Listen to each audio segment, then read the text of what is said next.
All right, good morning and welcome. Today we're going to be looking at Daniel chapter 6, which is a common story that many readers of the Bible are quite familiar with. It's the story of Daniel and the lion's den.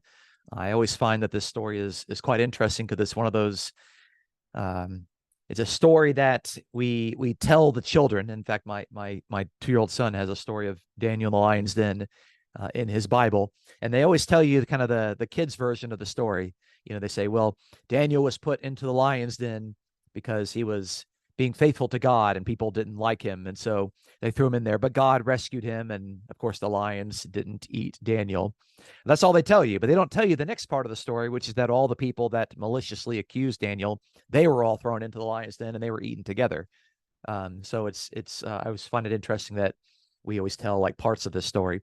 But I think the moral of the story is well known to people, is that Daniel was faithful and he was wrongly punished for doing what God asked him to do, and God vindicated him in this particular story, and that makes Daniel an example for us. And we're going to be drawing on that. And again, the story is pretty straightforward.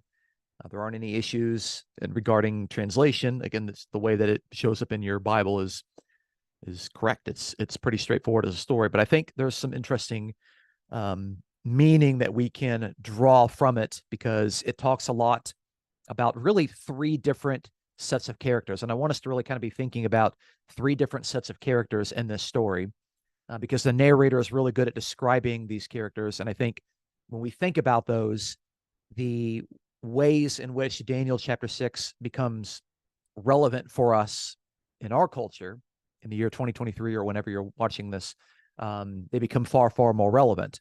So I want you to be thinking of the person of Daniel and the way that the narrator is going to describe him. Why is he righteous? Why is he innocent? Why is he courageous? I also want you to look at this new king. We got a brand new king. Okay. We've got this guy named Darius the Mede. Okay. We've had chapters about Nebuchadnezzar. We've had a chapter about Belshazzar. And now we've got a brand new king. And then we have these 120 some odd people that are working under Darius the Mede that conspired together to do something evil against Daniel. And the relationship between those 120 satraps and the king is an interesting dynamic that I think when you kind of see what actually is taking place, you'll realize, oh, wow, a lot of that stuff actually is happening in our culture today. So kind of keep those three sets of characters in mind as we read through the story. And I think that you'll be surprised at the level of application that this chapter brings to us. So let me share my screen and we can begin.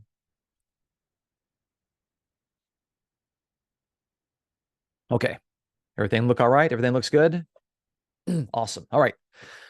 All right. You probably know the story as the lion's den. But actually, the word for den is the typical word for a pit, and it actually makes a lot more sense because there was a stone that had to be rolled over this. It wasn't like a den, like a caged area. It literally is just the Aramaic word for a pit. So I just and actually my Bible actually has a footnote that says the word means pit. So it's the pit of lions. Okay, and we'll also be talking a little bit about this dynamic between human beings and animals, and if there's a faithful human being, how he comes up on top of the animals, and the animals are not actually taking control of the human beings. So that the relationship between faithful human beings and animals is not an insignificant one in the theology of the book of Daniel, and we'll talk a little bit more about that as we move through our story. So let's go ahead and read through the story, and then we'll go back and we'll just kind of talk about it. But the story is pretty straightforward. I'll begin here. We're in Daniel chapter 6, starting in verse 1. It seemed good to Darius to appoint 120 satraps over the kingdom, that they would be in charge of the whole kingdom, and over them 3 commissioners, of whom Daniel was one, that these satraps might be accountable to them, and that the king might not suffer loss. Then this Daniel began distinguishing himself among the commissioners and satraps because he possessed an extraordinary spirit, and the king planned to appoint him over the entire kingdom. Then the commissioners and satraps began trying to find a ground of accusation against Daniel in regard to government affairs, but they could find no ground of accusation or evidence of corruption, inasmuch as he was faithful, and no negligence or corruption was to be found in him. Then these men said, "We will not find any ground of accusation against this Daniel unless we find it against him with regard to the law of his God." Then these commissioners and satraps came by agreement to the king and spoke to him as follows: "King Darius, live forever. All the commissioners of the kingdom, the prefects and the satraps, the high officials and the governors, have consulted together that the king should establish a statute and enforce an injunction that anyone who makes a petition to any god or man besides you, O king, for 30 days shall be cast into the lion's den. Now, O king, establish the injunction and sign the document so that it may not be changed according to the law of the Medes and the Persians, which may not be revoked." Therefore, King Darius signed the document, that is, the injunction. Now, when Daniel knew that the document was signed, he entered his house, now his roof chamber. He had windows open towards Jerusalem, and he continued kneeling on his knees 3 times a day, praying and giving thanks before his God, as he had been doing previously. Then the men came by agreement and found Daniel making petition and supplication before his God. Then they approached and spoke before the king about the king's injunction. "Did you not sign an injunction that any man who makes a petition to any god or man besides you, O king, for 30 days is to be cast into the lion's den?" The king replied, "The statement is true according to the law of the Medes and Persians, which may not be revoked." Then they answered and spoke before the king, "Daniel, who is one of the exiles from Judah, pays no attention to you, O king, or to the injunction which you signed, but keeps making his petition 3 times a day." Then, as soon as the king heard the statement, he was deeply distressed and set his mind on delivering Daniel. Even until sunset, he kept exerting himself to rescue him. Then these men came by agreement to the king and said to the king, "Recognize, O king, that it is a law of the Medes and Persians that no injunction or statute which the king establishes may be changed." Then the king gave orders, and Daniel was brought in and cast into the lion's den. The king spoke and said to Daniel, "Your God, whom you constantly serve, will himself deliver you." And actually, it could also be translated as kind of a petition. May your God, whom you constantly serve, deliver you. Will himself deliver you. So it could be a statement, or it could be a request. The stone was brought and laid over the mouth of the den, and the king sealed it with his own signet ring and with the signet rings of his nobles, so that nothing would be changed in regard to Daniel. Then the king went off to his palace and spent the night fasting, and no entertainment was brought to him, and his sleep fled from him. Then the king arose at dawn at the break of day and went in haste to the lion's den. When he had come near to the den to Daniel, he cried out with a troubled voice. The king spoke and said to Daniel, "Daniel, servant of the living God, has your God, whom you constantly serve, been able to deliver you from the lions?" Then Daniel spoke to the king, "O king, live forever. My God sent his angel and shut the lions' mouths, and they have not harmed me, inasmuch as I was found innocent before him and also toward you, O king. I have committed no crime." Then the king was very pleased and gave orders for Daniel to be taken up out of the den. So Daniel was taken up out of the den, and no injury whatsoever was found on him, because he had trusted in his God. The king then gave orders, and they brought those men who had maliciously accused Daniel, and they cast them, their children, and their wives into the lion's den. And they had not reached the bottom of the den before the lions overpowered them and crushed all their bones. Then Darius the king wrote to all the peoples, nations, and men of every language who were living in all the land. Quote, may your peace abound. I make a decree that in all the dominion of my kingdom, men are to fear and tremble before the God of Daniel. For he is the living God and enduring forever, and his kingdom is one which will not be destroyed, and his dominion will be forever. He delivers and rescues and performs signs and wonders in heaven and on earth, who has also delivered Daniel from the power of the lions. So this Daniel enjoyed success in the reign of Darius and in the reign of Cyrus the Persian. Okay, so again, pretty straightforward story that's very familiar to a lot of people, except for that last little part to where the people that maliciously accused Daniel, they also there was a reversal. There was a reversal, and Daniel was vindicated, and they all got thrown into the lion's den. That part has been left out of all the children's stories. Okay, for better or for worse. Okay, I really like this background. I thought it was really nice. There's lots of, interestingly enough, if you look for backgrounds about Daniel in the lion's den, most of them are kind of cartoonish because it's a story that we tell the kids. Okay, so what can we say about this story other than what's fairly obvious? So the narrative of Daniel has moved on from Babylonian kings to a Median king, and his name is Darius the Mede. Okay, and so this chapter also ends with a note that Daniel lived through the era of the Persian Empire during the reign of Cyrus the Persian. So I think it's interesting. Daniel, he's born, of course, and when Jerusalem was still standing, and then Babylon comes and takes over, and so he's living during the Babylonian reign, and then he lives now during the reign of Darius the Mede, this Median reign, and then at the end of it, he also lives during the reign of Cyrus the Persian. So he's kind of, he lives a long life. He's probably somewhere around 80 years old at this particular time period. So this kind of picture of a young 30-year-old bearded Judean is probably not very accurate. So an interesting question I see whenever a new king appears is I want to ask the sort of question, what sort of king is Darius the Mede going to be like? Will he repeat the mistakes of Nebuchadnezzar and Belshazzar who came before him?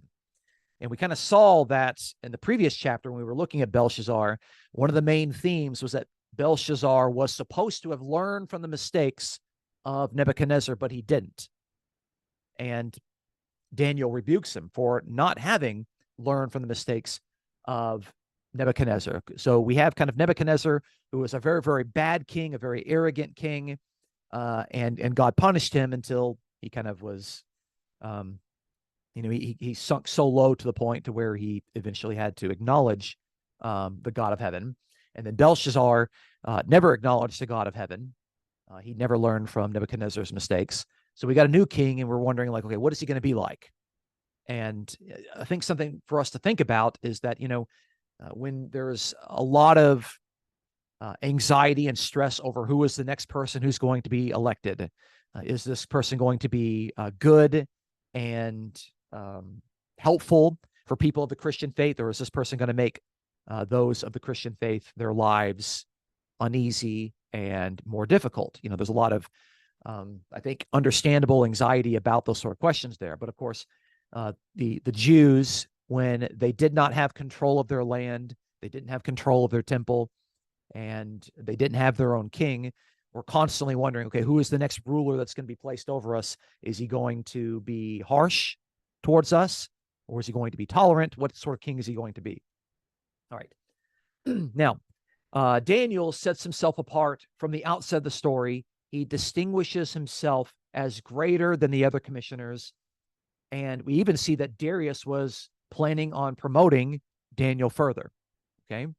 So Daniel has been serving, and he's been able to get along despite pagan rule by being faithful to God, by not revolting when things are bad, and certainly not by giving up the faith when times were difficult.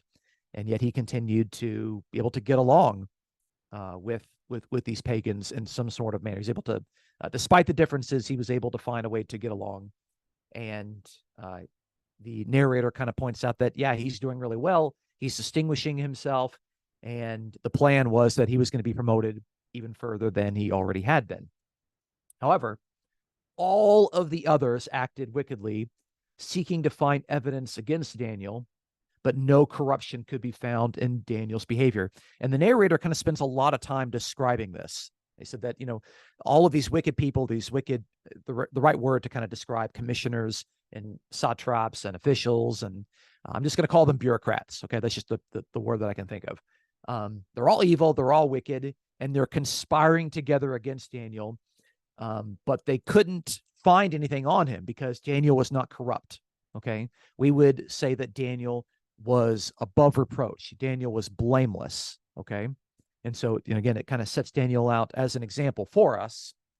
And again, we just, I'm constantly kind of comparing and contrasting Daniel with the people that people want to be leaders over us, at least in America right now, and how corruption just seems to be that's just kind of par for the course these days. It's actually hard to find people that are not corrupt.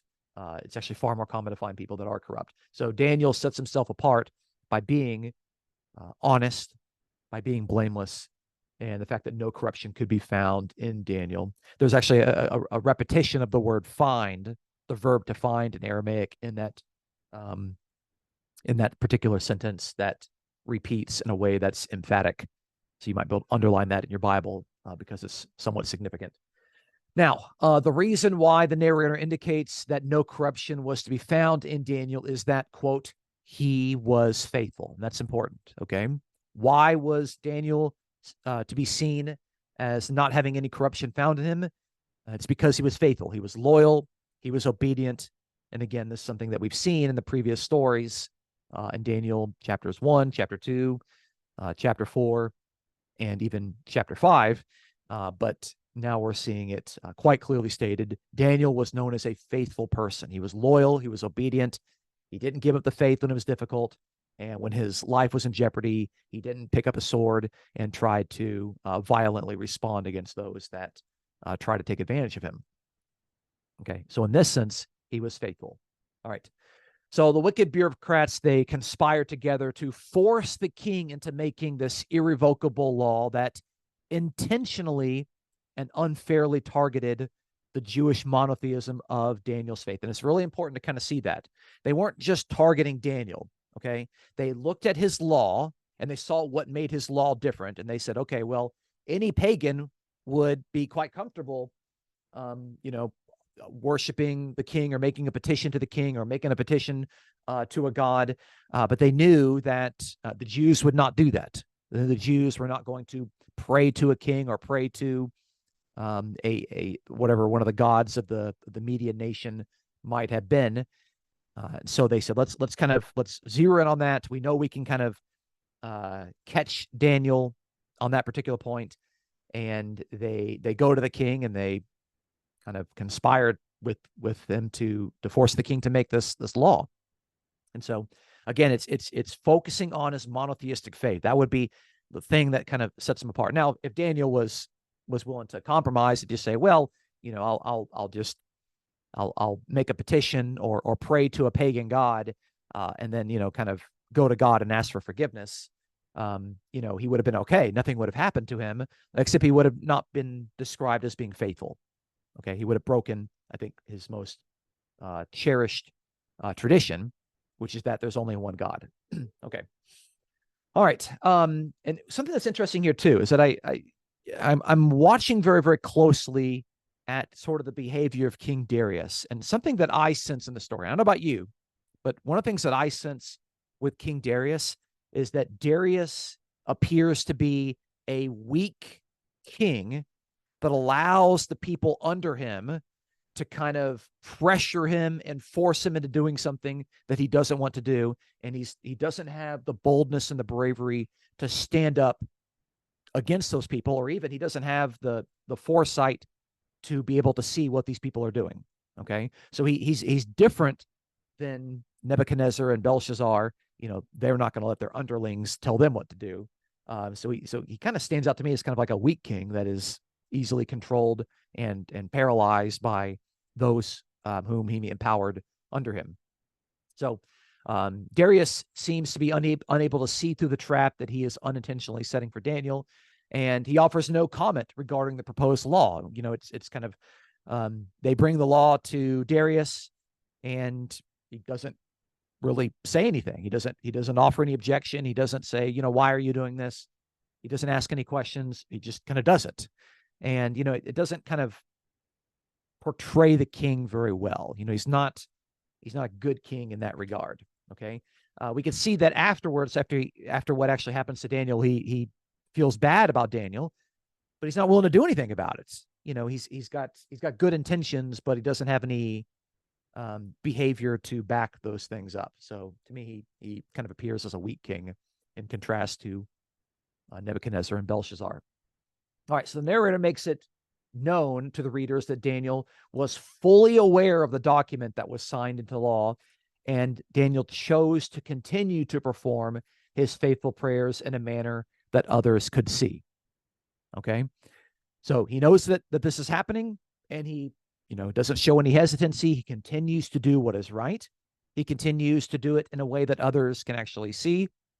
And of course, by doing it in a way that others can see, we're able to, as readers, understand what Daniel is actually doing. Okay, we're able to see him as an example, as a faithful example that we can follow. It's actually kind of interesting here. This the note about Daniel praying 3 times during the day. That's not something that's required in the law of Moses, but actually we have evidence of early Christians and Jews in the rabbinical period begin to say that people in their own faiths should also be praying 3 times a day. In the early 2nd century, we have Christian documents saying that you should be saying the Lord's Prayer 3 times a day. And then we have some of the Jewish rabbis also saying that the Jews should be praying 3 times a day, likely drawing on the example of Daniel being very faithful. But Daniel was doing that on his own. Nobody told him to pray 3 times a day. So we can kind of see the legacy that he has created. Now, we also learn, I think this is a very interesting point, we learn that prayer was Daniel's regular habit. And it suggests that his ongoing practice of praying 3 times a day was preparing him for this difficult time. Okay. It wasn't that, well, they signed this law into action, and so Daniel decides, okay, now I'm going to decide to open up the windows and I'm going to be praying 3 times a day so people can see it. Daniel was already in the habit of regularly praying to God with the windows open. In fact, he was praying towards Jerusalem, and he continued to do this. It was as if he was, again, during the times of somewhat peaceful times, he was performing this habit. He was having good prayer habits. He was being faithful, so that when times became difficult, he was able to continue to do the right thing because he was already in the habit of doing it during times of peace. So I think it's interesting, is that not only did he have the boldness to do the right thing when times were difficult, he had demonstrated that he had been faithful for a long time, and that allowed him to easily transition into doing what was right during a time of difficulty. And again, just the examples and the practical application by drawing on Daniel's faithfulness, they just jump off the page. They're so easy to see. So the wicked bureaucrats, they report Daniel to the king, who, while regretting what was to happen to Daniel, still does not push back against the wicked men. And again, that's just, the king is not going to be like, well, the law that I signed into place says that I have to do this and there's no way I can get around it. No, the king can do whatever he wants. What are they going to do? They're going to overthrow the king? Like, it's, this is kind of how it was. People don't tell the king what to do in those time periods. I mean, the king, he doesn't respond. He doesn't push back. He doesn't say, well, what you're doing is wrong or evil, or you're misinterpreting this, or that was never the intention of why I made this law. I mean, again, to me, he's kind of revealing himself as a weak king that's willing to be controlled by the mob, in a sense. And again, the applications to today are quite apparent. So now at the sentencing, Darius the Mede, without doing anything himself to intervene, actually petitions Daniel's God to deliver and rescue Daniel. And I'm thinking to myself, okay, well, that's nice. You're asking God to do this. I mean, you're acknowledging something about Daniel and Daniel's God. But what are you doing about it? And he's doing nothing. He's doing nothing at all here. So maybe I'm being too harsh on him. I don't know. But again, he's very different from the two former kings. Okay. So in the morning after Daniel was thrown into the pit, Darius the Mede discovers that Daniel is still alive. That much is pretty obvious. And Daniel informs the readers that God sent an angel to rescue him from the mouths of the lions, not unlike how an angel protected the three boys in the fiery furnace. Okay. And so it's going to be interesting as we continue to read through the book of Daniel. So after this week, we're finished with the section, chapters 1 through 6, which are kind of the court tales. This is kind of a historical narrative of Daniel or the three boys dealing with the king in the court, in the pagan court, in the ways that the narrator is going to portray these Jewish boys as being faithful in the midst of a pagan king. But it's going to transition into the prophetic passages, okay, and the stories of the visions, the apocalyptic visions. Okay, so they're no longer going to be court tales. It's chapters 1 through 6, 7 through 12. The final 6 chapters, they're going to be visions. And the ways in which God is going to be interacting with these visions is that God is going to send an angel to be kind of this intermediary figure that's going to help reveal and explain and to help along the people of God. And so we're already kind of primed to expect that, because we've seen that when God wants to help out his faithful people, we've already seen 2 examples now of God sending an angel to be kind of that intermediary to help. Okay, it happened in Daniel chapter 3 with the fiery furnace, and now we've seen it in Daniel chapter 6. And guess what? We're going to see it later in Daniel chapter 7. We're going to see it in chapter 7. We're going to see it, I think, in chapter 8. We're definitely going to see it in chapter 9.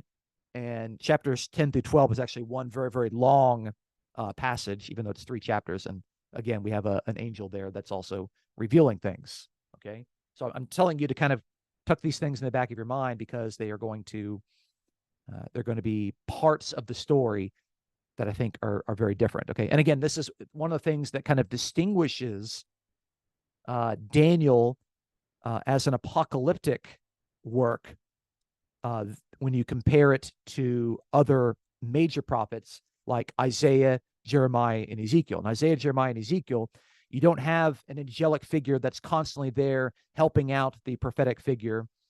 In Isaiah, Jeremiah, Ezekiel, it's the word of the Lord came to Isaiah, the word of the Lord came to Jeremiah. Here, it's going to be a prophet that is assisted by a heavenly angel, a heavenly messenger. Okay. All right. Why was Daniel rescued? According to the narrator tells us that it was due to his innocence. My New American Standard Version puts innocence, but it's a very rare Aramaic word that is semantically related to Daniel's righteous status. And if you remember the discussion that we had when we were looking at the book of Romans, was that righteousness, when it comes to the status that we have in relationship to God and the covenant, righteousness is not a moral category. Okay, people are not righteous in the sense that they are morally upright. They are righteous when they are doing what is right in the covenant relationship with God. And also righteous can be a declaration by the judge when the judge has intervened and has ruled in the favor of his people. So it's interesting here. We've got kind of this, Daniel is an innocent person. Okay. He is wrongly being thrown into the lion's den. God as the judge intervenes. Okay. And rescues Daniel. Okay. And Daniel is described as righteous. Okay. Not in the sense of his morality, but in the sense that he has been found to be right in regard to the particular quote unquote lawsuit that has taken place there. Okay. So innocent is fine, but it kind of gets the sense that, well, I just didn't do anything wrong. But again, not doing something wrong is part of Daniel's faithful responsibility in the covenant relationship with God. Okay. Daniel is being described as a faithful person, as the way in which people are supposed to respond to God as their responsibilities in the covenant relationship. And God responds by, of course, rescuing and vindicating him. Okay, so I'll just keep repeating this point because it's going to come up again in Daniel chapter 9.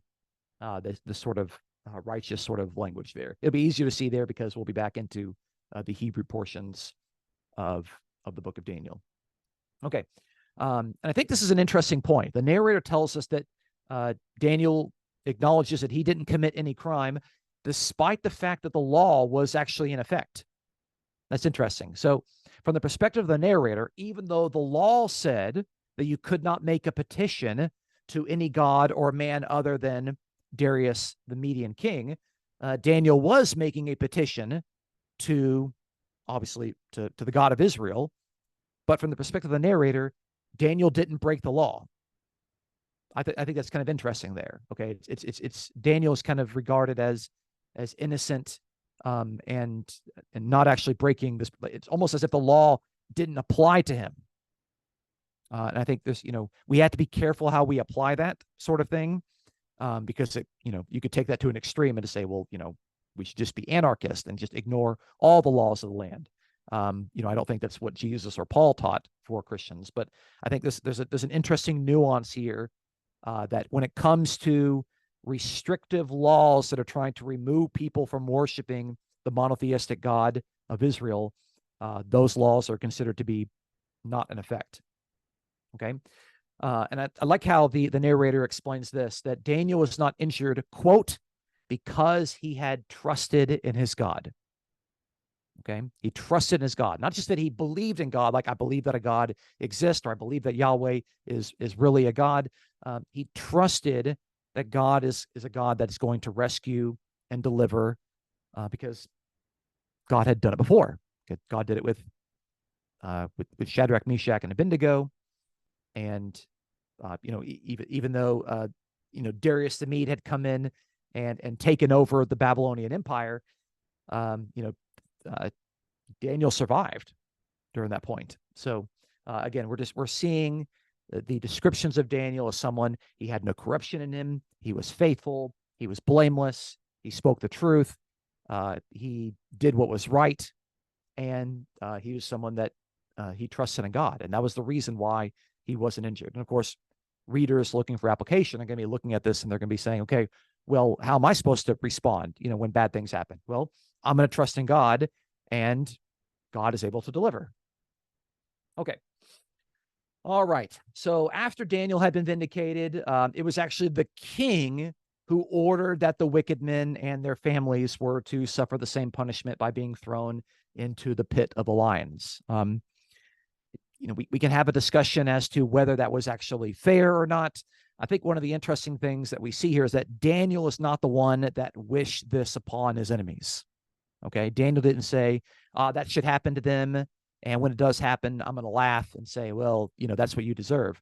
Daniel doesn't, he doesn't desire this. He doesn't make any comment about it actually happening. It's the king that actually does this. So I'm not suggesting that, it was fair or right. But if we just see it actually does happen. And of course, the interesting point that I've already pointed out, which is that this part gets actually left out of a lot of retellings of the story to younger children for good reason. Now, the story ends with Darius the Mede writing a letter that encourages all the subjects of his kingdom to honor the God of Israel. And I think it's interesting, kind of the moral of the story. This positive shift was clearly a result of the faithful behavior of one person who chose to do what was right, even when he was being unfairly targeted. So one person doing what was right was able to make a difference and to make life easier for the rest of the Judean people. So I think it's kind of a really interesting point there in the story. Okay. And the court tales of Daniel, chapters 1-6, conclude with a note that Daniel basically served during 3 empires. We know that he served during the reign of Babylonian kings. He now served during the reign of a Median king. And then he also is going to serve during the reign of Cyrus the Persian, meaning a Persian king. Okay. So it lists all 3. We know all 3 of those nations were involved. Now, I think one of the most important things about thinking theologically about Daniel chapter 6 is this next bullet point. Daniel chapter 6 continues to recall the theology of Genesis chapter 1. In Genesis chapter 1, human beings are created to rule over the animals and to function as faithful image bearers. So Genesis 1:27, it says God created humanity in his own image, and God blessed him, and God said to him, be fruitful, multiply, fill the earth, and rule over the fish of the sea, the birds of the air, and over every creeping thing that rules on the earth.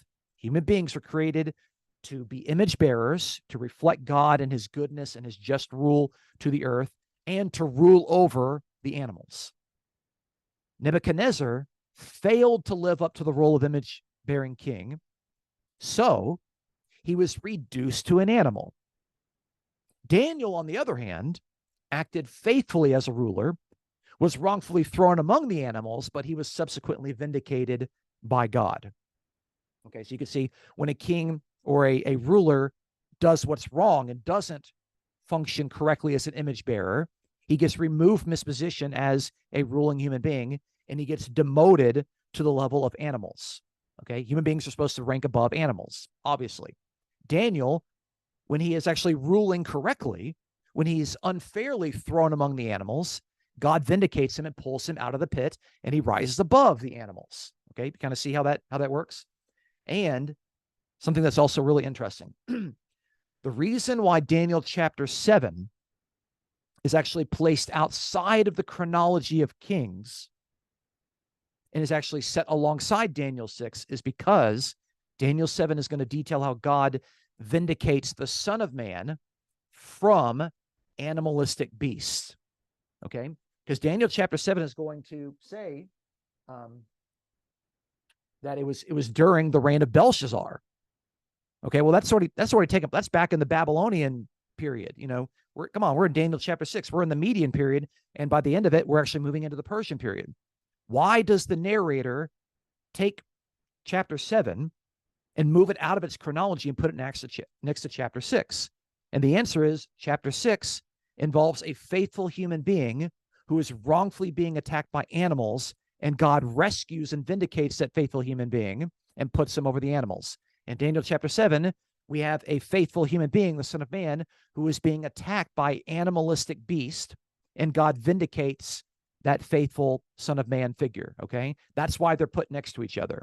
That's the key point, that so many people, they miss it. They don't see it. They don't understand that we have to go into chapter 7 with this sort of understanding of a faithful human being is going to be vindicated above the animals, and that it's outside of God's purpose for the world for animals to be controlling and attacking human beings. That's not the way it's supposed to work. And so when a human being is faithful, he's going to be vindicated from the animals. Okay, so we'll get into chapter 7 actually next week, and we'll look at how the imagery of this actually works. But if we've been careful readers of Daniel, then we're already anticipating how this is supposed to work. All right, so it's really, really important. And again, it helps us to explain why chapter 7 seems to be kind of out of place. It might be out of place chronologically, but thematically and theologically, it's exactly where it needs to be. It is necessary for chapter 7 to follow the example of Daniel in the lion's den. Okay. All right. So as I've done with all these teachings, I want to ask the question, how did Daniel encourage a particular behavior to the original readers? Okay. And I've argued extensively that the original readers were those Jews during the Maccabean revolt and right after the Maccabean revolt. And so I want to read a particular passage here, and I want to show you that, again, the book of Maccabees was written under the influence of having read the book of Daniel. Okay. And it shows how the people who responded during the time of the oppression of this Greek Syrian king Antiochus IV, how they actually responded in light of faithfully reading the book of Daniel. So I want to read this passage, and I'm just going to warn you ahead of time. The detail here is it's a little graphic because it's going to describe how some of the Jewish people were tortured. So I'm just kind of giving you a little trigger warning here up ahead. So this is going to be a passage from 2 Maccabees. And it says that it happened also that 7 brothers and their mother were arrested and were being compelled by the king under torture with whips and thongs to partake of unlawful swine's flesh. One of them, acting as their spokesperson, said, "What do you intend to ask and learn from us? For we are ready to die rather than transgress the laws of our ancestors."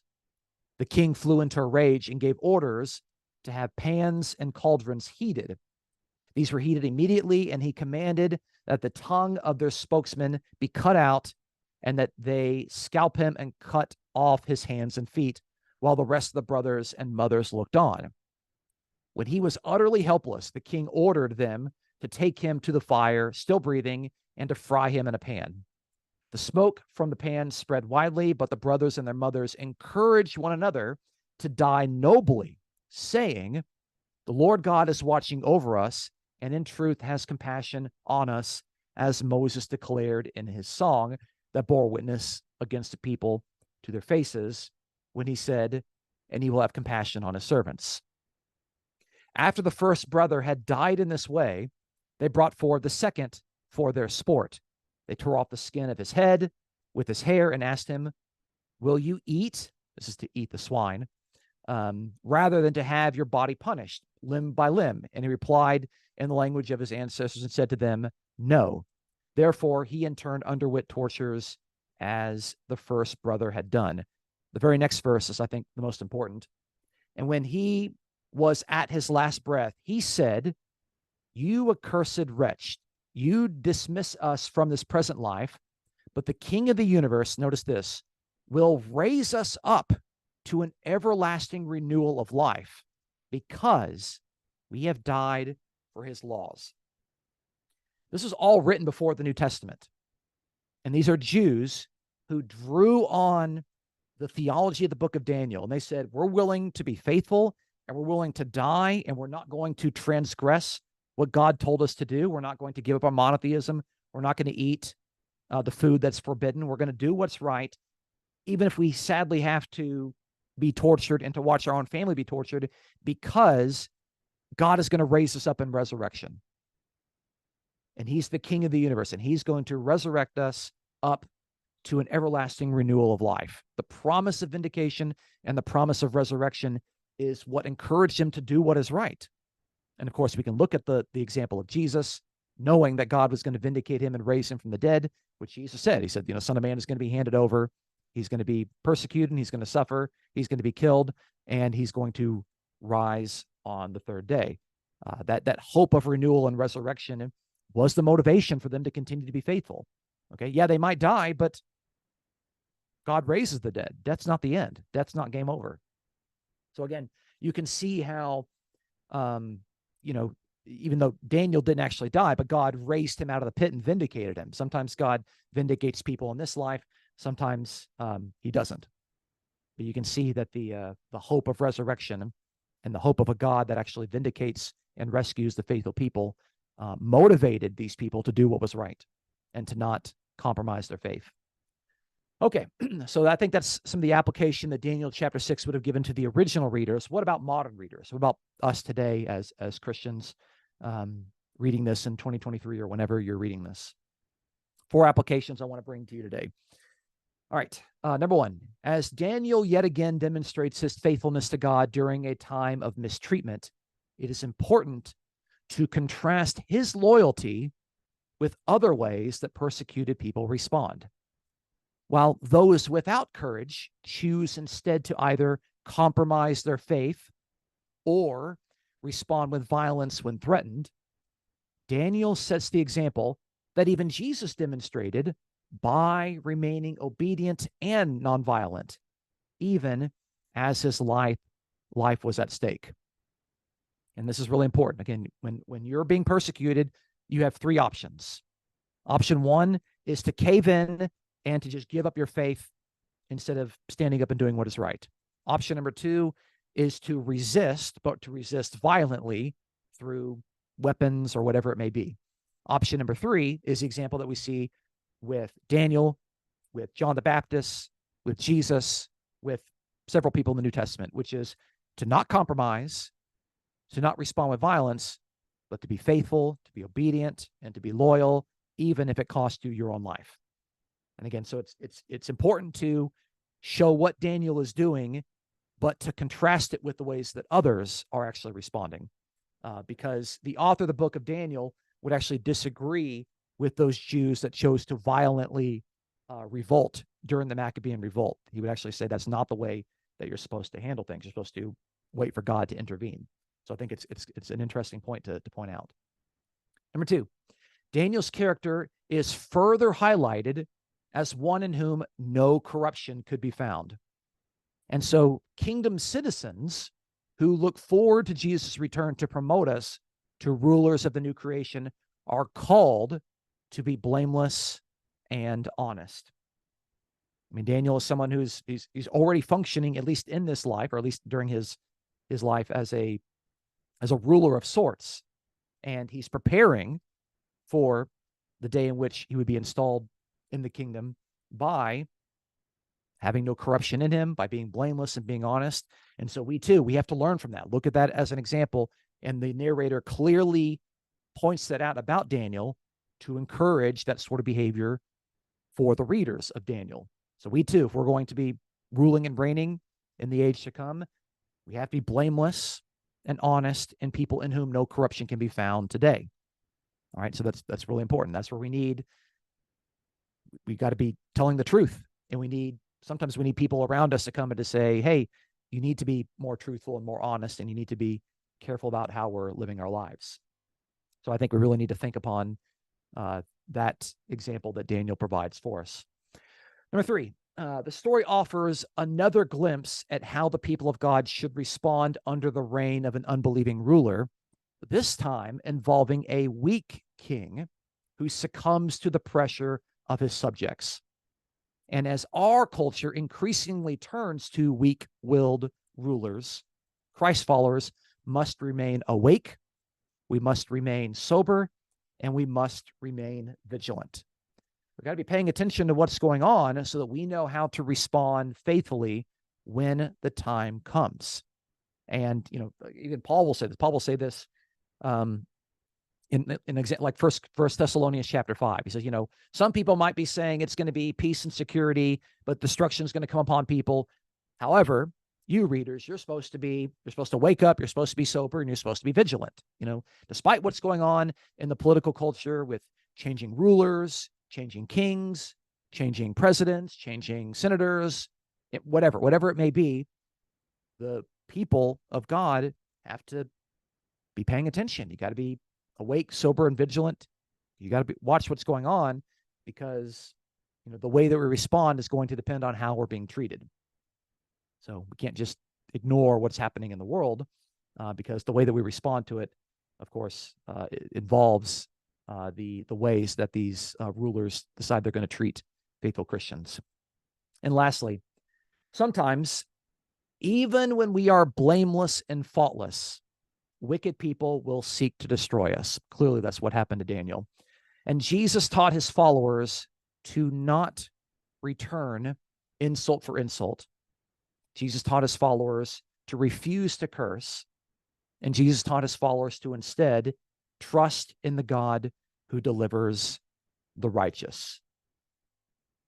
Like sometimes wicked people are just going to go out of their way to target someone that is doing nothing wrong. And there are plenty of examples to where the person who's doing nothing wrong is a religious Christ follower. Okay. How are we supposed to respond in those times when that's going to take place? Jesus told us, you don't respond by returning insult for insult. You don't curse these people. We trust in God. God's going to deliver. God's going to rescue. God's going to save in his own time. Maybe it's sometime in our own life. Maybe it's sometime down the road. Maybe it's going to be at the resurrection. Who knows? The point is to trust in God and to do as Jesus told us to do. So again, I think that the chapter that we have here of Daniel chapter 6 really can function in a way that is very, very applicable. And again, I could have given 4 other application points that were just easily jumped off the page from the example of Daniel's own life. It's a very powerful and practical chapter. And I hope that it's been encouraging and beneficial to you. We'll go ahead and end the recording here. And we want to encourage people, if you're watching this and you want to join us for fellowship, just check out the information in the video so you can get in contact with us. We'd love to have you so that we can bless you and we can be blessed by your contribution. Thank you so much for watching this, and take care.